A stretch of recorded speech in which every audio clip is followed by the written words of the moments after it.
Yo les gars, c'est Romain, j'espère que vous êtes tous très bien. Alors aujourd'hui dans cette nouvelle vidéo, on va voir ensemble comment faire des tractions. Donc on va voir ensemble dans un premier temps les 3 erreurs à ne pas commettre, puis on va voir des exos évolutifs pour faire les tractions correctement. C'est parti, let's go.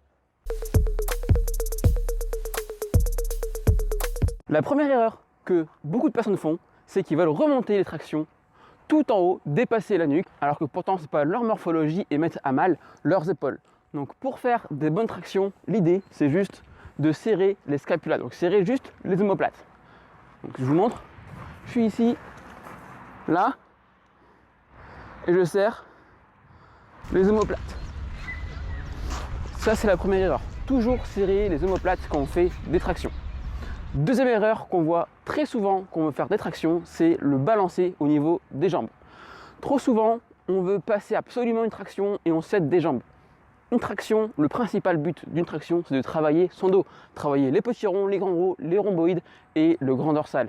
Donc pour ça, nul besoin d'utiliser les jambes, il vous faut uniquement la force de votre dos. Donc je vous montre, je suis ici, mes jambes fixes et je monte.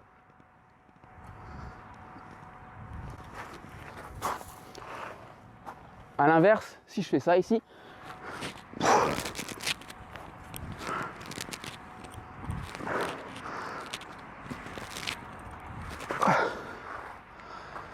salut.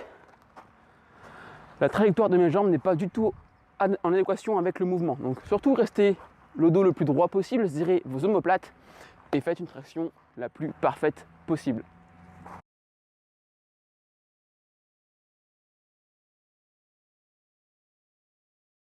La troisième grosse erreur quand on fait une traction, c'est qu'on veut toujours avoir l'amplitude la plus parfaite possible et à chaque fois, à chaque mouvement, on tend le bras. C'est une erreur qui pourtant beaucoup de personnes font et il y a de fortes chances de se blesser. Ça ne sert à rien d'avoir le bras le plus tendu possible puisqu'on n'est plus sous tension. Donc à partir du moment où on est ici et on n'est plus sous tension, on ne travaille plus. En plus de ça, lorsqu'on est tendu, les bras tendus, on va potentiellement se blesser ici au niveau du coude, au niveau du tendon bicipital et de l'épaule, donc c'est pas du tout recommandé. Donc je vous montre l'exercice à ne pas faire. Donc je suis ici, bras tendu, je monte, bras tendu. Non. Le but c'est vraiment de rester les bras un peu fléchis ici, un peu fléchis, et je contracte mon dos, mes épaules, et je contracte mon dos, mes omoplates. Bonjour. Et donc vous l'aurez compris, les 3 erreurs à ne pas commettre, c'est de 1, toujours chercher à mettre le menton au-dessus de la barre alors que ça va à l'encontre de notre morphologie. En 2, avoir toujours un balancé alors que ça va à l'encontre du mouvement. Et en 3, avoir toujours les bras tendus alors que ça va à l'encontre de la sécurité. Donc c'est pour ça qu'à mon sens, la traction la plus parfaite, c'est une traction qui vous correspond en fonction de votre morphologie. Si vous avez un bras de levier suffisamment long pour pouvoir monter au-dessus de la barre avec le menton, pourquoi pas. Maintenant, si vous avez un bras de levier comme moi qui est assez court, dans ce cas, ça ne sert à rien de monter au-dessus de la barre puisque ça va aller à l'encontre du mouvement. Donc je vous montre une traction, on va dire la plus optimum possible. Donc je suis ici, je prends la barre, je vais venir monter, serrer les omoplates et serrer au niveau des coudes. Et je reviens en position initiale. Je serre mes omoplates, je serre mes coudes.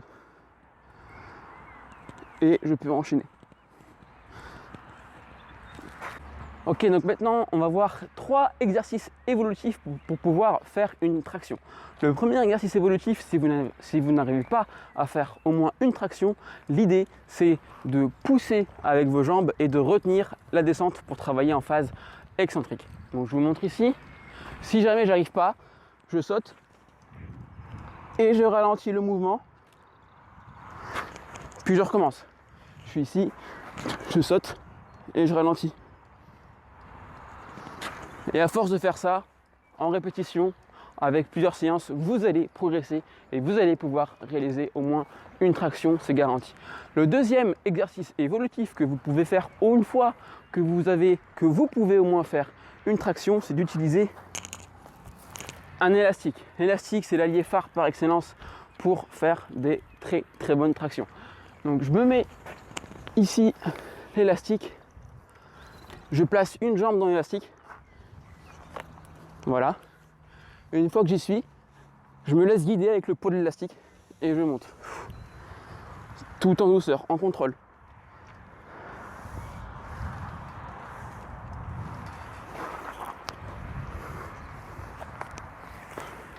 L'élastique, ça va vraiment venir vous aider à réaliser une traction la plus parfaite possible si vous avez du mal.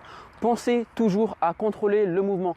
Ça ne sert à rien d'aller vite, le but c'est pas d'aller vite, le but c'est de faire les choses proprement pour qu'une fois que vous allez évoluer, vous pouvez mettre des charges, vous pouvez aller un peu plus vite et vous pouvez pourquoi pas faire des muscle-up.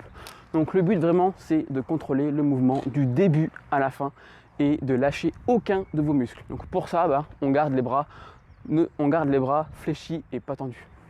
Et le troisième exercice pour faire une traction, si vous avez du mal à réaliser une traction, eh bien vous pouvez dans ce cas-là utiliser encore une fois un élastique, vous asseoir sur le sol et tirer. Donc je suis ici et je tire. Ce sera la même traction à part qu'on va non pas soulever son poids, mais on va tirer au niveau de l'élastique. Donc ça va venir travailler le même muscle que lorsqu'on fait une traction en prise large par exemple. Donc je vous montre, je suis ici avec l'élastique, je m'assois et je vais venir tirer ou à un bras ici. C'est exactement le même mouvement que la traction. Donc de l'autre côté par exemple. Ou après on peut travailler aussi à deux bras. Et ça va venir renforcer votre grand dorsal pour pouvoir passer la traction.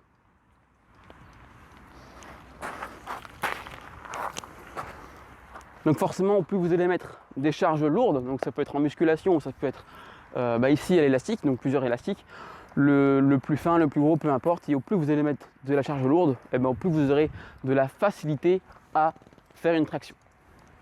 Bon, en tout cas, c'était un plaisir de faire cette vidéo avec vous. Si vous avez aimé cette vidéo, n'hésitez pas à commenter, à liker et à partager, pourquoi pas. Si ça vous a plu et vous voulez me revoir, n'hésitez pas à vous abonner. Et si vous avez une question concernant une traction, n'hésitez pas à la mettre en commentaire et j'y répondrai très volontiers. En tout cas, sur ce, c'était Romain. Je vous dis à la prochaine, portez-vous bien et n'oubliez pas que l'acteur de votre santé, c'est vous. Ciao, ciao.